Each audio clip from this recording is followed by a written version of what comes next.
अस्सलाम वालेकुम। आज का हमारा टॉपिक है जो है ना prime minister youth loan programme के हवाले से है। उसमें क्या क्या है, क्या क्या कहाँ से हम ये ले सकते हैं, क्या क्या चीज़ें हमें देनी होगी, अप्लाई कैसे करेंगे वो थिंग। ठीक है। सबसे पहले ये 5 things you need to know to apply for the prime minister youth business and agriculture loan scheme. Loan scheme के लिए आपको सबसे पहले 5 चीज़ें आनी चाहिए। ठीक है, तो स्टार्ट करते हैं। सबसे पहले एलिजिबिलिटी क्राइटेरिया कि आप उसके यूथ प्रोग्राम के लिए एल हैं कि नहीं है, क्या क्या रिक्वायरमेंट्स होंगी आपके एल होने के लिए। सबसे पहले है पोटेंशियल एंटरप्रेन्योर्स। पोटेंशियल एंटरप्रेन्योर्स क्या है? Are citizen of Pakistan including Azad Jammu and Kashmir Gilgit Baltistan holding CNIC age between 21 and 45 years with entrepreneurial potential are eligible। वो सारे पाकिस्तानी एलिजिबल होंगे बिटवीन 21 से 45 इयर्स के बीच में, जिनकी एज है वो एलिजिबल होंगे। ठीक है। उसके बाद है IT ई-कॉमर्स एलिजिबिलिटी क्राइटेरिया क्या है? For IT and ecommerce related business के लिए है the lower age limit will be 18 years and at least matriculation is required. जो IT एंड ई-कॉमर्स के लिए जो एलिजिबिलिटी क्राइटेरिया है वो है 18 years और उसकी मेट्रिकुलेशंस लाजमी होनी चाहिए। उसके बाद है age limit. This age limit conditions is applicable on individuals and sole properties in case of all other forms of business including partnership and the companies. Only one of the owners, partners and directors must be in the age bracket prescribed above। उसके बाद है small and medium enterprise. ये small and medium enterprise क्या है? Small and medium enterprises startups and existing business owned by a youth as per above mentioned age brackets are also eligible। जो small है और medium जो entrepreneur उसके लिए। उसके बाद है एग्रीकल्चर के लिए कैसे eligibility criteria? In case of agriculture farmers classification as per state banks of Pakistan indicative credit limits and eligible items for agriculture financing 2020 will be applicable।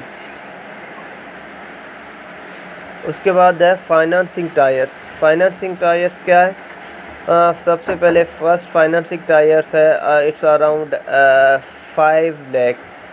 Financing tyres में सबसे interest and collateral fee through MFI MFB ये free है, interest free. ठीक है ना, around 500,000। ठीक है।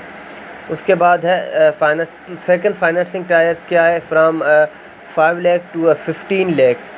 ये कोलेटरल फ्री है 5% मार्कअप के साथ। ठीक है। उसके बाद थर्ड टायर क्या है फाइनेंसिंग टायर में? वो फ्राम 15 lakh to 75 lakh है। ये कोलेटरलाइज्ड है, 7% मार्कअप है इस पे भी। ठीक है। उसके बाद अप्लाई कैसे किया जाता है? अप्लाई कहाँ से करेंगे? All applications have to be submitted online only through www.pmyp.gov.pk पे आप अप्लाई करेंगे और सारी एप्लीकेशंस हमें सबमिट करनी पड़ेगी। उसके बाद how to apply for a first tier के लिए कैसे अप्लाई करेंगे? सबसे पहले पर्सनल इन्फॉर्मेशन है, उसके बाद बिज़नेस इन्फॉर्मेशन है, उसके बाद लोन डिटेल्स देंगे हम, उसके बाद फाइनेंसिंग डिटेल्स देनी होगी हमें। और how to apply for a second tier and third tier. सबसे पहले इनिशियल स्क्रीनिंग आएगी। ठीक है ना, वो करेंगे हम। उसके बाद personal information, qualification details required होंगी, कॉन्टैक्ट डिटेल्स रिक्वायर्ड होंगी, बिज़नेस इन्फॉर्मेशन होगी एंड फाइनेंसिंग डिटेल्स होंगी, बिज़नेस प्लान होगा, फाइनेंसिंग हिस्ट्री होगी एंड रेफरेंस होगा। उसके बाद ये सेम ही है। उसके बाद अप्रूवल प्रोसीड्यूर क्या होगा, कैसे अप्रूव होगा हमारा ये जो यूथ लोन प्रोग्राम है? सबसे पहले इनिशियल स्क्रीनिंग होगी। The bank upon receiving the request will start initial screening of provided information. Bank जो है ना जो बैंक हमसे इनिशियल स्क्रीनिंग लेगी उसकी जो है ना एक रिक्वेस्ट के बेसिस पे जो है ना स्क्रीन करेंगे कि आया कि ये सही है कि नहीं है। उसके बाद होगी evaluations. The bank will evaluate the entrepreneurial potential based on its financing policy and assessment criteria. Evaluate करेंगे क्या आया कि ये बंदा जो है ना एल है कि नहीं है, ये कर सकेगा कि नहीं सकेगा। एंड देन है telephonic verifications. It will be done on the number that is registered to be applicant on name. जो अप्लीकेंट है, जो भी बंदा लोन के लिए अप्लाई करेगा, उसका खुद का जो रजिस्टर्ड नंबर होगा ना, उस पर ये टेलीफोनिक वेरिफिकेशन करेंगे भी, उस पर भी। उसके बाद इंटरव्यू एंड असेसमेंट है। Applicant will be invited for interview and assessment on case to case basis. Case to case basis पे इंटरव्यू होगा या असेसमेंट होगी। उसके बाद अप्रूवल प्रोसीड्यूर में verification. It will be conducted by the bank for assessment and ongoing monitoring of financing utilizations through a robust independent verification mechanism. Verification mechanism पे apply होगा।